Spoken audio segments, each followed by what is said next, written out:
Après Sidiki Bakaba le 6 juillet 2016, cette fois-ci, c'est au tour du président de l'Union des nouvelles générations, en abrégé UNG, M. Stéphane Kipré, d'être convoqué par la juge Emmanuelle Ducat pour être entendu en qualité de témoin.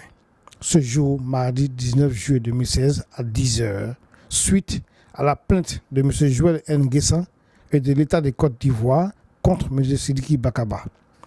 Il était 9h30 quand le président Stéphane Kipré est arrivé au palais de justice. De 10h à 12h20, c'est-à-dire 2h20 minutes après son audition, M. Stéphane Kipré est sorti du tribunal devant une foule en liesse composée de militants de son parti et des patriotes ivoiriens, visiblement heureux et venus nombreux pour l'assister. Votre média Event News TV, au cœur de l'info et au cœur de l'événement, était présent et a tendu son micro au président de l'UNG, M. Stéphane Kipré, à M. Willy Blah, président du CRI panafricain, et à M. Arsène Touro, secrétaire national chargé de la diaspora au sein de l'Union des nouvelles générations. Nous les écoutons. J'ai été convoqué par le juge pour donner ma part de vérité sur ce qui s'était passé dans la période post-électorale, mais précisément sur la période du 8 avril. En ce qui concerne la plainte qui a été déposée par Joël Nguessan en Côte d'Ivoire, un peu partout. Ce que je voudrais dire, sans vouloir vraiment trahir le secret vraiment de l'instruction, mais je n'ai pas eu besoin de boire des litres d'eau pour dire ma part de vérité. Ce que je voudrais dire, c'est que j'ai seulement trouvé aberrant, j'ai été trouvé pitoyable les déclarations mensongères de Joël Nguessan dans ce qu'il dit de la crise ivoirienne. Je me suis posé la question et j'ai même posé la question au juge d'instruction de savoir dans quel intérêt on peut travestir les faits de la Côte d'Ivoire. Et j'ai eu à répondre aux différentes questions sans vraiment vouloir trahir le secret de l'instruction. Mais une chose est sûre, c'est que la vérité, ma part de vérité a été sûre, la vérité a été donnée et il faut retenir que je perds vraiment tout respect pour ce qu'on appelle quelqu'un qui a quand même été ministre en Côte d'Ivoire. Parce que quand j'ai lu ces déclarations, quand j'ai entendu ces déclarations, je l'ai trouvé pitoyable, je l'ai trouvé ridicule. Et l'histoire de la Côte d'Ivoire retiendra qu'il fait partie de ceux qui veulent travestir ce qui s'est passé en Côte d'Ivoire. Mais la vérité triomphera. Voici ce que je voudrais dire. Une mise en examen n'a pas été faite contre moi. Est-ce que j'ai porté plainte? Je dois rendre compte avec mes avocats. Mais dans ce que j'ai cru entendre, je pense que nécessité sera faite de porter plainte parce que quand il m'attribue des propos mensongers, je vais lui poser la question. Mais j'ai demandé qu'il y ait confrontation.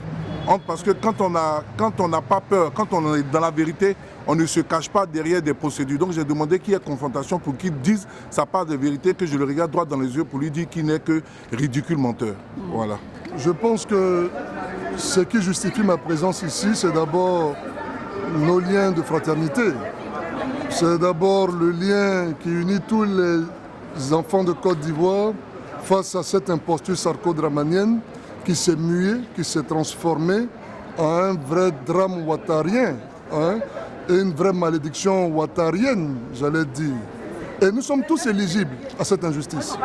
Nous sommes tous concernés par ce qui concerne chacun d'entre nous. Il était bon donc que, en tant que président du CRI panafricain, mais également ivoirien, combattant de cette liberté-là que nous recherchons, que nous venons apporter notre soutien au président Stéphane Kipré et à son parti, l'UNG. Mais également à travers lui, apporter le soutien à tous ceux qui vivent l'injustice. Et le premier d'entre eux, le président Laurent Gbagbo. Il faut retenir une chose, c'est que ce n'est qu'un début. À quand? Quand est-ce que Ouattara s'arrêtera à faire convoquer tous les dignes enfants de Côte d'Ivoire, alors qu'il a déjà envoyé plus de centaines de millions en exil, alors que des millions sont déjà morts? Et il faut donc rester unis au sujet de ce drame et il faut rester mobilisé, il faut faire ce genre d'action, il faut nous soutenir les uns les autres et je pense que c'est le sens de ma présence ici. Bonjour, je suis Arsène Touro, secrétaire général adjoint chargé de la diaspora au niveau de l'UNG.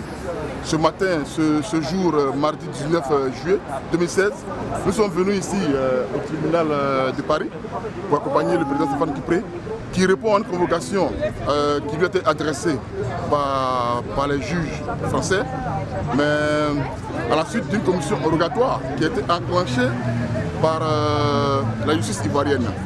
Mais nous sommes venus ce jour parce que nous voulons démontrer, non seulement à la justice française, que le président Kipré est un citoyen responsable, qui n'a rien à se reprocher, et donc qui répond aux convocations qui lui sont adressées. Vous vous souvenez que dans les mêmes circonstances, dans cette même ville de Paris, le président de l'Assemblée nationale ivoirienne, Guillaume Soro, avait été convoqué par la justice ivoirienne, par la justice française, et vous vous souvenez aussi qu'il avait fait le choix de se dérober, de fuir. Et ça, aujourd'hui, nous apportons la preuve que quand on est un homme politique responsable, on répond aux convocations, qu'elles soient judiciaires, qu'elles soient politiques, qu'elles soient civiles. Lorsqu'un appel est adressé à soi, on répond parce qu'on a un devoir d'incarner ces citoyens ivoiriens responsables, qui ne se reprochent rien et qui fait tout, qui met tout en œuvre pour que véritablement la vérité soit sûre. Nous sommes venus parce qu'aujourd'hui nous sommes partisans de la vérité. Les événements post-électoraux en Côte d'Ivoire ont laissé, vous voyez, un voile opaque sur les différentes responsabilités. Et nous à l'UNG, nous estimons que partout où il y a besoin de pouvoir dire un mot, de pouvoir poser un acte pour contribuer à ce que la vérité se manifeste, nous serons là pour jouer notre partition. Donc aujourd'hui, nous sommes venus pour accompagner notre président afin qu'il sache que derrière lui, il a un peuple, derrière lui, il a des partisans, des militants, des patriotes qui sont là pour pouvoir aussi le soutenir dans cette démarche.